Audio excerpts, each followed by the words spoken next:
हम तुम सभी एक बगीचे के फूल हैं। अरे भैया देवकी ने देखा भैया कंस रो रहा है। कहे देवकी सुन कंस भैया कैसी तजो पिता और मैया याद है रक्षा बंधन की मैं गुड़िया तेरे आंगन की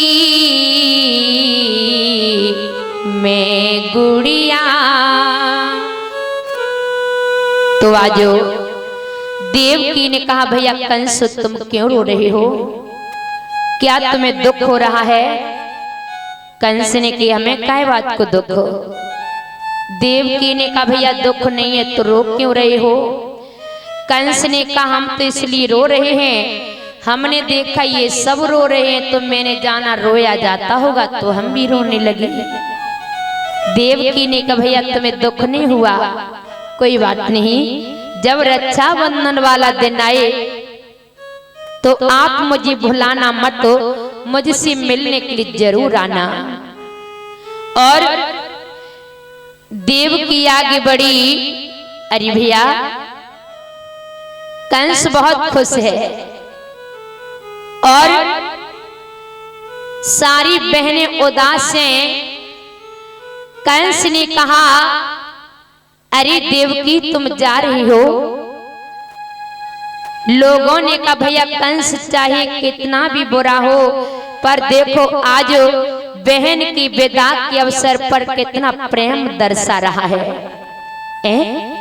कंस कह रहा है कि मेरी प्यारी बहनिया बनेगी दुल्हनिया।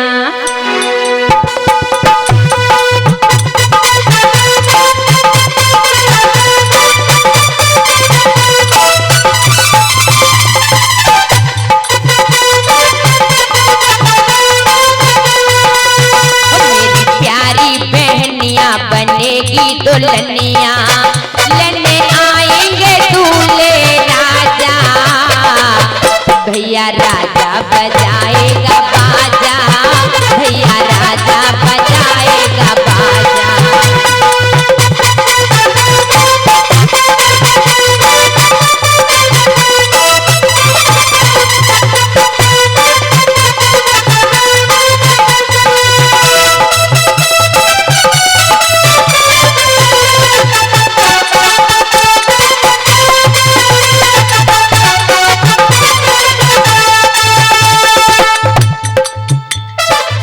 बोली कृष्ण भगवान की। और साथ में नीरज भाई 111 रुपए दक्षिणा भेंट कर रहे हैं। भगवान कन्हैया की भैया नीरज पर कृपा बनी 111 रुपए दक्षिणा भेंट कर रहे हैं। तो आज प्यारे भक्तों धीरे धीरे कंस ने सोचा ये देवकी मेरी अंतिम बहन है, क्यों न मैं से कुछ दूर तक छोड़ करके आऊं। कंस सारथी बन गया, रथ को हाँकने लगा और जैसे आगे बढ़ा आकाशवाणी होने लगी, आकाश से आवाज आने लगी, अय भोजराज कंस, जिस बहन के साथ तू इतना आनंद मना रहा है, तेरी इसी बहन की एक ऐसी 8वीं संतान होगी कि जिसके द्वारा तू मारा जाएगा। भक्तों कंस ने रथ को वहीं पर रोक दिया। क्या मैं अपनी बहन की 8वीं संतान के द्वारा मारा जाऊंगा? नहीं,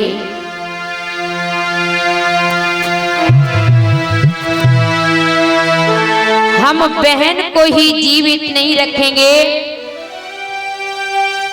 जो इसका पुत्र और मेरा काल बन करके आए।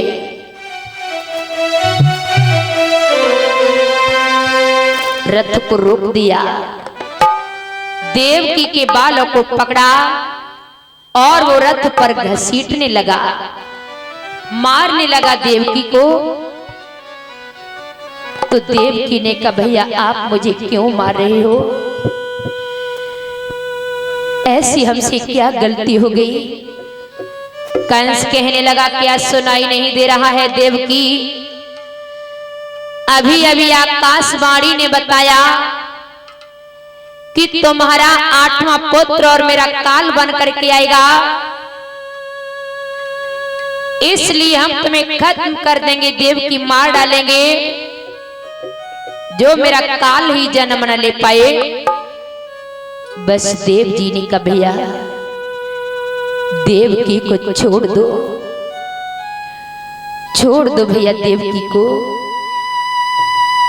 मत मारो। अगर आपको देवकी की संतान से इतना ही भय है, डर है, तो हम तुम्हें बता रहे हैं देवकी की जो भी संतान होगी प्रत्येक संतान में तुम्हें सौंपता जाऊंगा। कंस ने कहा बात तो ये भी ठीक है, लेकिन फिर तो तुम्हें घर में नहीं जेलों में रहना होगा। रथ को वापस लौटार करके ले आया, बस देवकी को कारागृह में डाल दिया, हाथ में हथकड़ी पान में बेड़ी है और देवकी जेलों में पड़ी रो रही है। देवकी ने पहले पुत्र को जैसे ही जन्म दिया, बालक तो बहुत सुंदर, और बस देव जी ने कहा देवकी ये बालक तुम मुझे दे दो, हम भी तो बालक को खिलाऊं।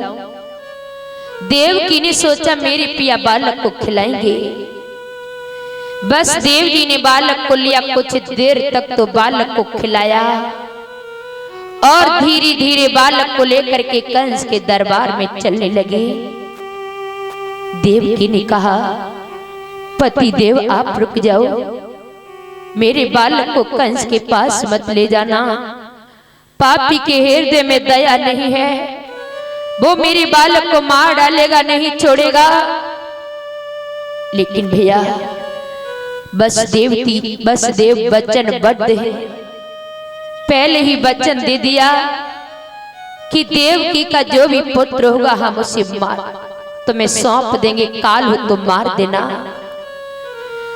इसलिए बस देव जी चले जा रहे हैं और बालक को लेकर के कंस के दरबार में आए। भैया ये देवकी ने पहले बालक को जन्म दिया है, तुम्हारा काल हो तो इसे मार देना। बालक बहुत सुंदर था, खिलवाड़ कर रहा था। अरे भैया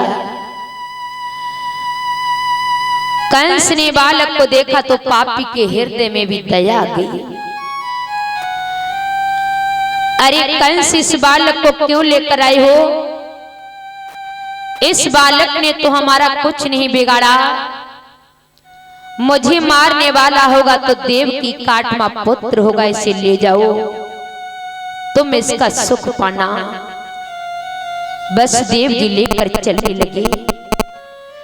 नारद जी ने सोचा पापी के हृदय में दया आ जाएगी तो फिर पाप का घड़ा कैसे भरेगा। अब तो नारद जी नारायण नारायण करते हुए आए। कंस बहुत खुश दिखाई दे रहे हो, क्या बात है। कंस ने कहा गुरुदेव आज हमारे हृदय में पहली बार दया आई है। बस देव जी अपने बालक को लेकर आए और उस बालक ने हमारा कुछ बिगाड़ा नहीं, तो गुरुदेव हमने इस बालक को लौटा दिया, क्या हमने अच्छा नहीं किया। नारद जी ने कहा कंस तू तो सदैव अच्छा ही करता है, बुरा कब करता है। अच्छा चल ये पकड़। कंस ने कहा गुरुदेव ये तो फूल है, मुझे क्यों दिखा रहे हो। नारद जी ने कहा बेटा ये बता इसमें कितनी पंखुड़ी है। कंस ने कहा पढ़ा लिखा हुआ भी बता रहा हूं। गिनने लगा 1 2 3 4 5 6 7 8 8 7 6 5 4 3 2 1। गुरुदेव 8 पंखुड़ी है। नारद जी ने कहा नारायण नारायण, बेटा ये भी तो बता दे इसमें कौन सी पंखुड़ी पहली है कौन सी आठवीं है। कंस ने देखा भी बता रहा हूं, एक ये पहली तो ये दूसरी नहीं, ये दूसरी तो ये पहली, फिर ये तीसरी। बोला गुरुदेव बता नहीं पाऊंगा, गोल है पता ही नहीं चलता कौन सी पंखुड़ी पहली है कौन सी आठवीं है। नारद जी ने कहा नारायण नारायण, यही तो गर्भ की स्थिति होती है। और नीरज भाई 101 रुपए दक्षिणा भेंट कर रहे हैं। बाकी बिहारी नीरज भैया पर श्री राधे रानी की कृपा बनी रहे। नीरज भाई 101 रुपए दक्षिणा भेंट कर रहे हैं, गोपाल अपनी कृपा बनाए रखें। नारद जी ने कहा कंस तू अभी भी नहीं समझा, यही तो गर्भ की स्थिति होती, कब बालक पहला हो जाए कब आठवां हो जाए। तूने इस बालक में ऐसी कौन सी पहचान देख ली जिससे तूने कह दिया ये बालक को आठवां नहीं पहला है। अरे ये बालक को आठवां भी तो हो सकता है। कंस कहने लगा गुरुदेव आप बिल्कुल सही कह रहे हो, यदि ये बालक आठवां हुआ फिर तो देखते देखते बड़ा हो जाएगा और मुझे मार डालेगा। नारद जी ने कहा संभाल अपने आप को, हम तो चले। नारद जी ने तो आग लगा दी, नमस्ते हम तो चले अपनी रास्ते। कंस चिल्लाने लगा बसदेव, बसदेव जी लौट आए, भैया क्यों बुलाया? अरे बालक मुझे दो। बसदेव बोले भैया बहुत पहले दिया था, अभी भी दे रहा हूं, तुम्हारा काल हो तो इसे मार दो।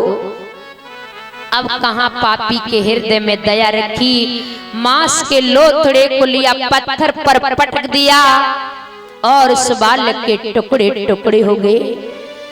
बसदेव जी दोनों हाथ खाली लिए रोते जा रहे हैं, कह रहे हैं ऐ पापी कंस, तुझे तनिक भी दया नहीं आई जो तूने इस बालक को मार डाला। दया नने को आई तुझे ओ कंस भाई,